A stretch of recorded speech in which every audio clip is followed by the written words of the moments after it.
Okay, so this is basically the tablet version of the Xiaomi Redmi Note 4 Mediatek edition, and we'll see how good this is, and let's get right on with the unboxing.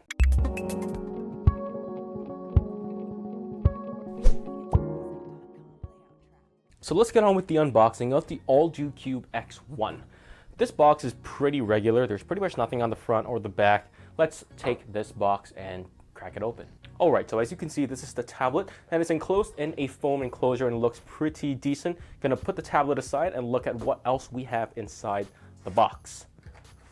And here we have a quick guide, Helio X1? I thought it was Helio X1, Helio X1 3D. I don't think this is a 3D version. There's an English manual, useless. We also have a cable, and this is USB-C, so very, very nice. I kind of miss tablets with USB-C cables nowadays, so it's very good. And that is a US charger, and you will be given a European charger or Asian charger as needed.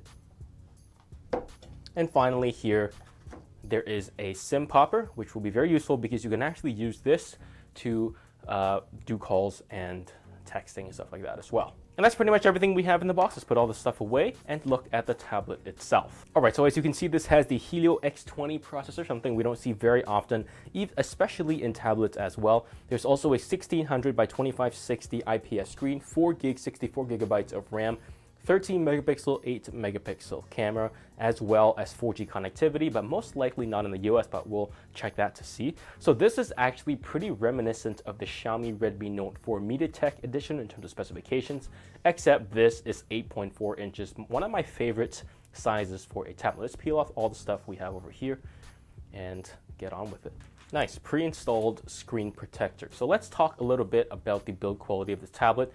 Very good. It's metal on the back, and then you have plastic tops and plastic bottoms, but the body itself is metal, and you probably need the plastic tops and bottoms for reception for Wi-Fi as well as 4G as well. The tablet feels very well made. I'm fairly impressed with how good this tablet feels. It's about on par. Actually, no, it's better than the Redmi Note 4 because the metal on this definitely feels thicker and it's not as paper thin as what you find on the Redmi Note 4, Redmi 5 Plus, Redmi Note 5, etc. On the back here, you got a couple of things over here that don't really look that great, but you can kind of ignore them. And here you have the camera as well as the flash. And on the front here, you also have a screen protector applied already, and you have your your speakers as well as your front-facing camera. And at the bottom, you have a home button. Very nice. I like capacitive buttons. I know people hate them, but hey. And let's look at the rest of the tablet. And here, as you can see, there is the power as well as the volume buttons. And here we also have a headphone jack. Nice, especially on a tablet. And finally, here we also have your USB-C, your speaker, as well as your SIM card tray over here as well. So let's turn this tablet on and see what we got. All right, so I've turned this tablet on and set up my Google account on here as well. And this is the actual tablet itself.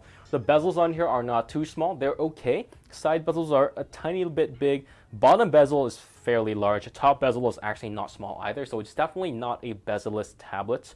But I guess for a tablet, you do need bezels to hold on to.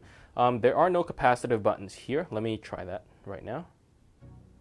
So if I tap nothing, yeah, so there's no response when I tap these two areas over here. However, this is a back button instead of a home button. I'm fairly sure you can change that for later, but we'll go with that for now. And then if you double tap and you hold, that is your multitasking as well. I do want to comment a little bit about the touch sensitivity. It's decent for a tablet. It's not the best I've ever seen. My Xiaomi Mi Pad 3 actually gets a lot better touch sensitivity than this.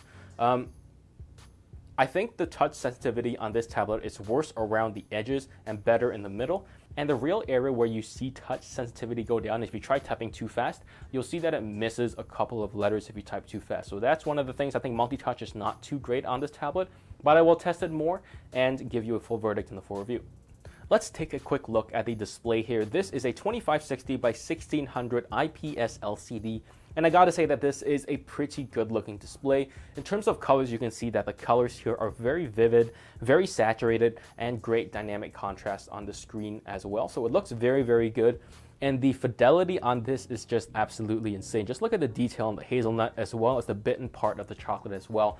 This looks like an absolutely stunning IPS LCD. Looks pretty good. And you can see that there is so much detail in the dog's hair as well. It's such a crisp screen, so high resolution that, you know, sometimes I'm afraid about how it'll perform in games, as well as you know, just general performance, because it is such a high resolution display. As you can see, it looks absolutely great. I love how this display looks. I'm going to try turning up brightness and see how bright it gets. Well, that's actually almost max, which is not too bright. If you're in max, you know, sunlight, you're probably not going to be able to see this very, very easily, which is kind of sad. But hey, this is still not a too expensive a tablet, and the screen is already pretty decent as well. And like I talked about the touch sensitivity before, it's not too sensitive, but I'll talk more about that in the full review. All right, let's talk quickly about the audio here. I have to say I have been spoiled rotten by my current daily driver, the Smart Nut Pro 2, which has an amazing speaker. And let's see how this one sounds over here.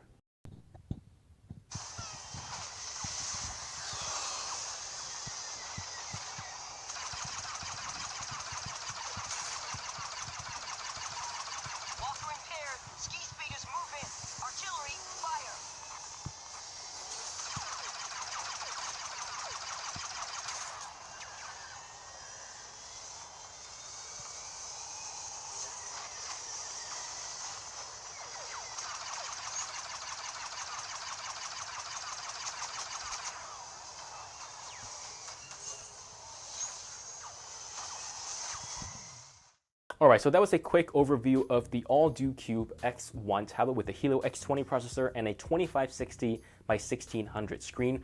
I will reserve more of my thoughts for the full review, but for the moment, this is a quick overview of this actual tablet. I have to say that there really isn't much interesting about this tablet, and the area where this thing can really kill it is going to be the software is finished, it's a good device, and it's good value for money. Currently stands at around $270. So if you want, you can check the link down below for this product over here. But I really highly recommend you check out my full review before you make any purchases of the Alldocube X1. Thank you so much for watching. Be sure to hit like and subscribe if you enjoyed this video. Be sure to check out my giveaway in the description down below as well. Thank you so much for watching, and I'll see you guys in the next one.